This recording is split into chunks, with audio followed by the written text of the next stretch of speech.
Bonjour Scorpio and welcome back to my channel. Claude here. Today I'm going to be doing your messages from your ancestors tarot reading for the month of October. So I hope you are doing well.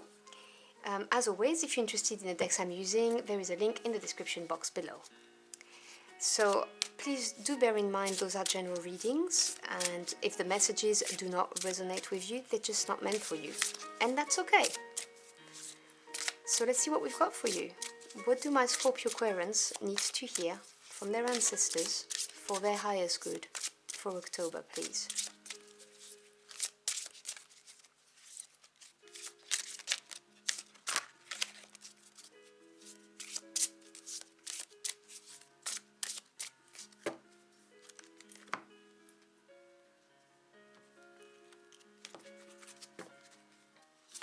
So we have card 22, the healer. Listen as the medicine bleeds through her teeth, a river of mercy blessed by Mother, seen only by those who hold her mirror. We then have the Wolf card, which came out for the Cancer reading, I believe. Card 44. Devour the ferocious calling within the howling of your spirit.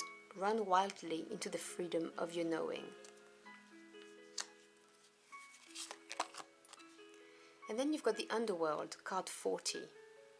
Hand over your known, a shift is near. Take a leap, your journey is clear. Okay, let me put my Oracle deck to the side.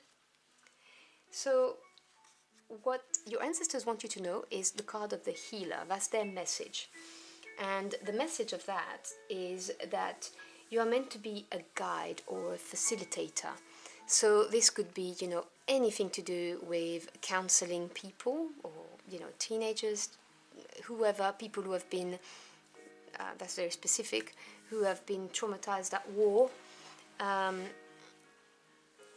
guide, a mentor, like maybe teachers, that kind of thing, or literally a healer, like from the shamanic type of meaning, using any kind of whether you're doing energy healing or you're using herbs, whatever the case may be, but they want you to know that you have this within you.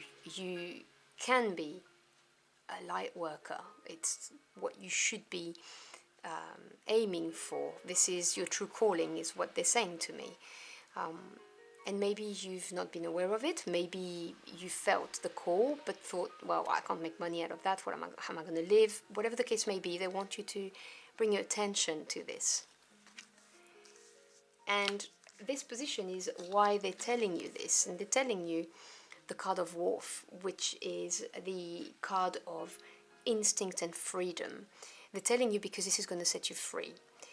You see, wolves are incredibly connected to their pack, and you are connected to your ancestors, and they also have this freedom. They roam around within their pack, and they do what they want. And you embracing this healer capabilities, talent that you have, will give you this freedom. And they're also saying to me that in your gut that this is your call, is what I'm hearing. You just know this is your instinct kicking in, and if it's not kicked in yet, it will soon. You then have the card of the Underworld. Now this card talks about a period of transition and judgment, assessing, and this is in a position of how to better receive and act on the guidance you're getting from your ancestors in this spread.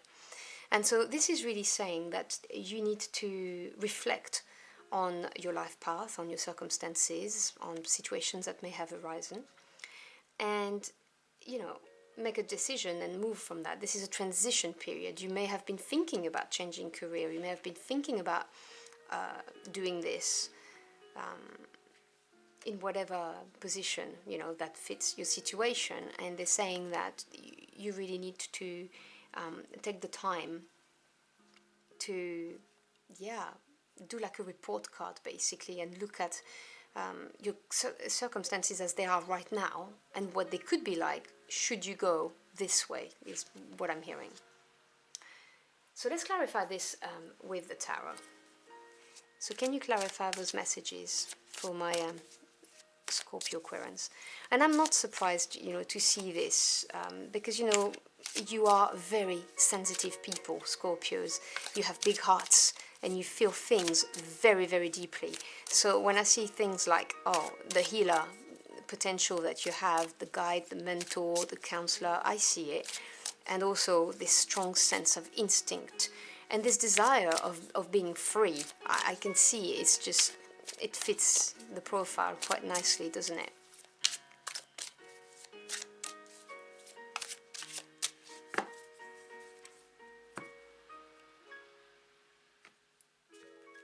Okay.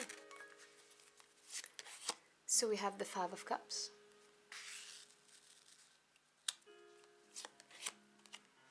The Nine of Cups, beautiful. And the Nine of Pentacles, oh my God, you have beautiful cards. Energy at the bottom of the deck, which is around you, that you may not be aware of, the Six of Pentacles, yes. So the Sixes represents harmony after having overcome a change or a challenge of some kind of disruption. And the Pentacles energy is earth energy, so it's very grounded energy, very practical, pragmatic. The Six of Pentacles talks about the perfect equilibrium in your physical realm. So, the harmony between giving and receiving. And this is what's going to come your way. It's because what you're currently doing in your circumstances, you are not getting that balance. You are not getting the equal give and take, And I believe that you could give so much and feel so rewarded by it that you would get to that Six of Pentacles energy, which is a very nice energy. So you've got the Five of Cups under the Healer card, and the fives represents disruptions of stability, so challenges, changes. Cups being water, this is your element, so feelings, emotions, intuition.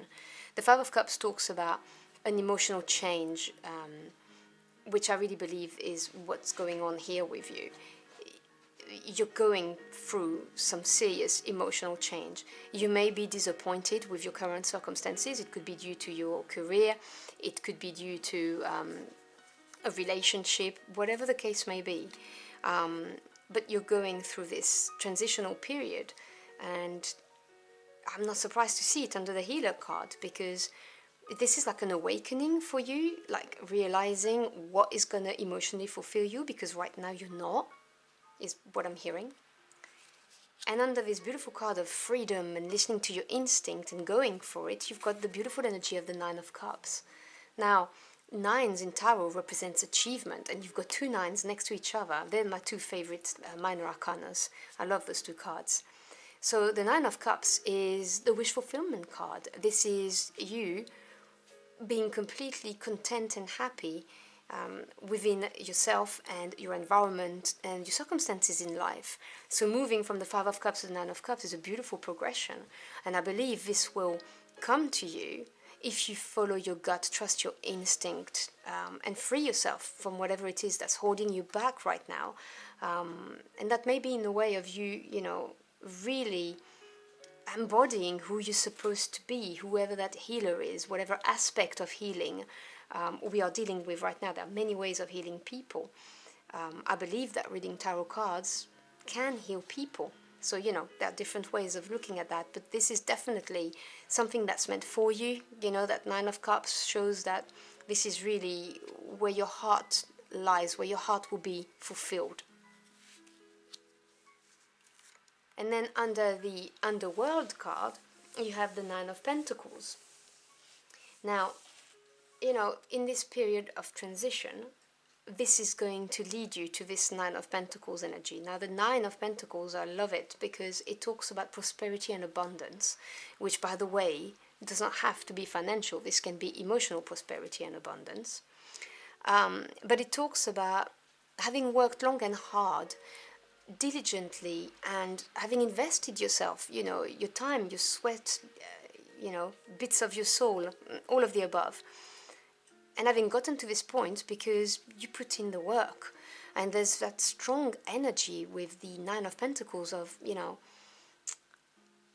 it's that glow, that self-confidence that comes from the knowing, the inner knowing that you can do this on your own. You do not need anyone to help you, and you enjoy this prosperity, this abundance, this stability in your physical realm because you've put in the time, work and effort, and you've earned it.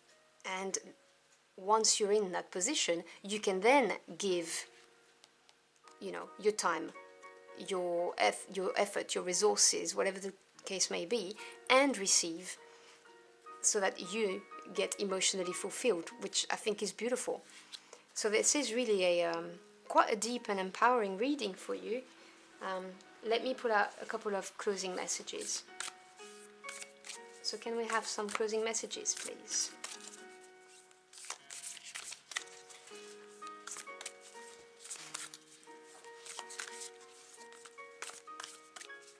I'm sorry if you can hear some rustling. It's my dogs, they're playing with a toy.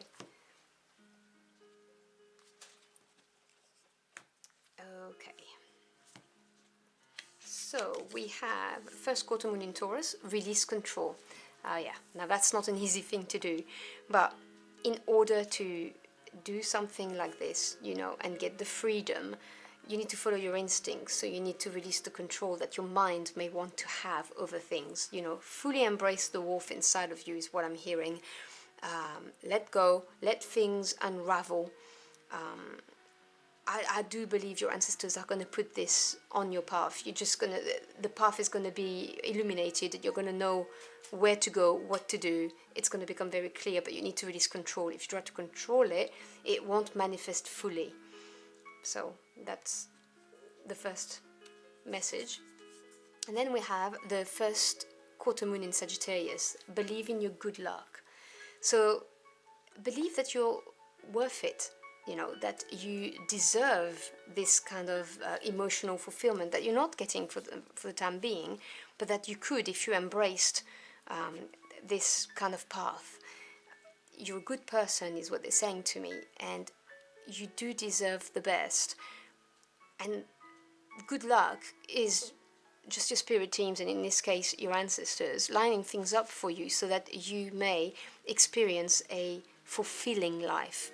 You know, something that makes you, when you wake up in the morning, you feel emotionally fulfilled, content, happy. You know you have purpose, because that's a very important thing, you know, to feel that what you're doing makes a difference. And they're telling me that this path really will give you that level of emotional contentment and purpose in your life, and you know, direction and drive. So there you have it. I hope you've enjoyed your journey for the cards with me. If you found this message helpful in any ways, do let me know in the comment box below. I'd love to hear from you.